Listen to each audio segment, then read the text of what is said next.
एक कम तीव्रता का बम धमाका जब कई देशों को दहला दे, उस धमाके से जब सबसे शक्तिशाली देशों में खलबली मच जाए, तब खतरे का अंदाजा लगाना मुश्किल नहीं। राजधानी दिल्ली में कम तीव्रता का एक धमाका हुआ। शुक्रवार की शाम बम फटा। बम फटने के बाद जब जांच पड़ताल शुरू हुई, तब होश उड़ाने वाले खुलासे होने लगे। दिल्ली बॉम्ब ब्लास्ट का कनेक्शन दो जानी दुश्मन देशों से जुड़ा। यह देश है इजराइल और ईरान। धमाका इजराइल के दूतावास के सामने हुआ। इजराइल ने धमाके के लिए ईरान को जिम्मेदार ठहराया। लेकिन दिल्ली ब्लास्ट की इनसाइड स्टोरी क्या इतनी भर है? बम का रिमोट कंट्रोल कहां था? दिल्ली ब्लास्ट को महाविनाशक युद्ध का ट्रेलर क्यों बताया जा रहा है? Teleseries black Friday tale of revenge के इस एपिसोड में देखिए धमाका द दिल्ली डायरी।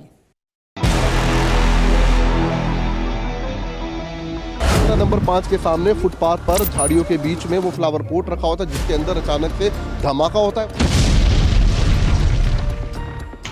29 जनवरी 2021 अब्दुल कलाम रोड, दिल्ली।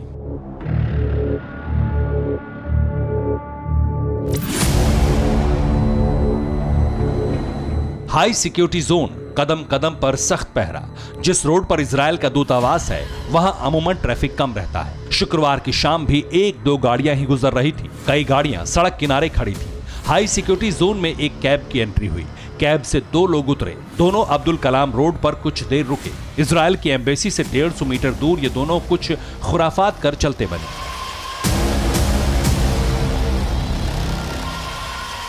घड़ी की सुइयां जब 5:05 पर पहुंची तो खुराफात का पता चला एक जोरदार धमाके के बाद।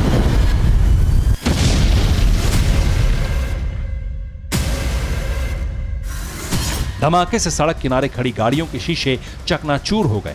पूरे इलाके में अफरा तफरी मच गई। दिल्ली में बम धमाके की खबर ने खलबली मचा दी। किसान आंदोलन की कवरेज कर रहे TV9 भारतवर्ष रिपोर्टर जितेंद्र शर्मा ने ब्लास्ट साइट का रुख किया। मौके पर सबसे पहले TV9 भारतवर्ष के रिपोर्टर जितेंद्र शर्मा पहुंचे और जो देखा वो दिल दहलाने वाला था।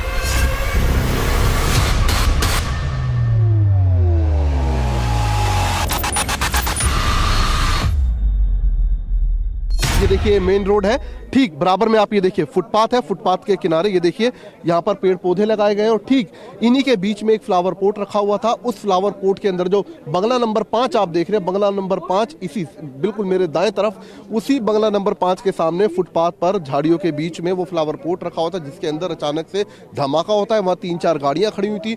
3-4 गाड़ियों के शीशे टूटते हैं, धुआं निकलता हुआ साफ तौर पर दिखाई देता है। लेकिन पुलिस का ये कहना है कि बेहद लो इंटेंसिटी का ये ब्लास्ट था। हालांकि गनीमत ये रही कि इसमें किसी को कोई नुकसान नहीं हुआ, किसी की जान इसमें नहीं गई, कोई घायल नहीं हुआ। TV9 भारतवर्ष के कैमरे पर दिल्ली ब्लास्ट की एक तस्वीर कैप्चर हुई। एक जानकारी जितेंद्र शर्मा जुटाकर पूरे देश को बताने लगे। शुरुआत में किसी को अंदाजा भी नहीं लगा कि इस धमाके की साजिश कितनी गहरी है, लेकिन मौका वारदात से जो सबूत मिले, उन्होंने दिल्ली ब्लास्ट को बहुत बड़ा आयाम दे दिया।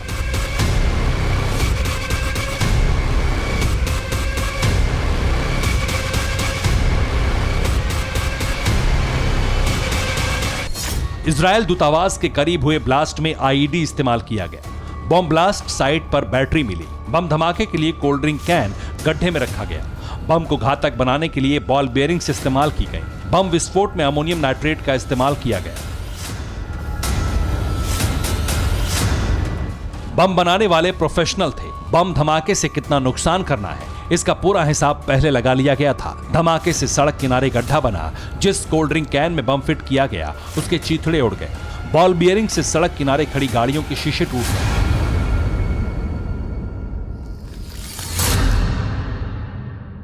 यह हाई सिक्योरिटी जोन है, तो ऐसे में पुलिस कतई कोई कोताही नहीं बरतना चाहती। उसको लेकर पुलिस अपनी इन्वेस्टिगेशन में पूरे तरीके से, पूरे दमखम के साथ यहाँ जुट गई है। और देखिए दिल्ली पुलिस के जो तमाम आला अधिकारी हैं, स्पेशल सेल के अधिकारी हैं, वो इस वक्त सभी मौके पर मौजूद हैं।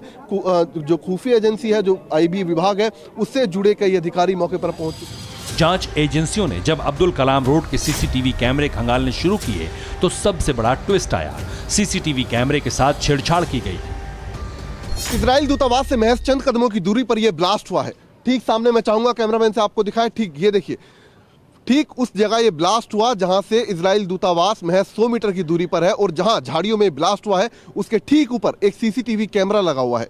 लेकिन जांच एजेंसियों के सामने समस्या ये है कि उस सीसीटीवी कैमरे में जो डेट है और जो सन है वो 1970 का बताया जा रहा है, यानी कि टेक्निकल फॉल्ट उसके अंदर आ रहा है।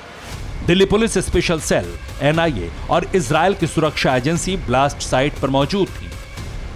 कल जो धमाका हुआ है वो बहुत ही दुर्भाग्यपूर्ण है, इसमें कहीं दो मत नहीं है। और इसकी तह तक हम लोग जाएंगे, इसका पता लगाएंगे और जो भी जिम्मेदार होंगे वो पनिश किए जाएंगे।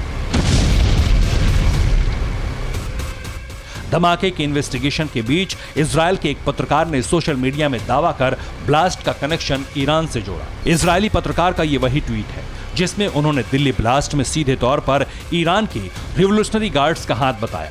इतना ही नहीं, सोशल मीडिया में जैश उल हिंद नाम के आतंकी संगठन ने धमाके की जिम्मेदारी लेने वाला संदेश रिलीज किया।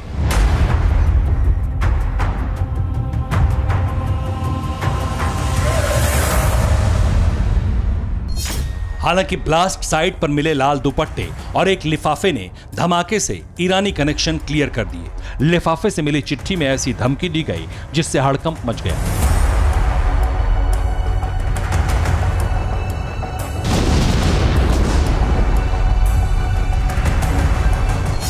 चिट्ठी इजराइल के राजदूत के नाम लिखी गई। धमाके को ट्रेलर बताया गया।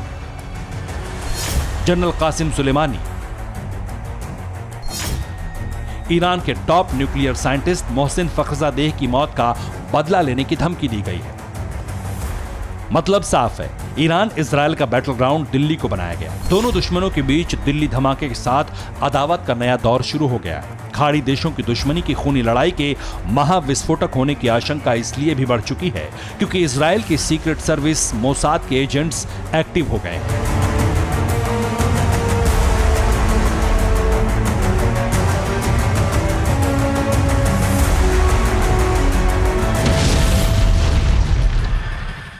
अड़ी सोमवार से शुक्रवार शाम 6 बजे सिर्फ TV9 भारतवर्ष पर।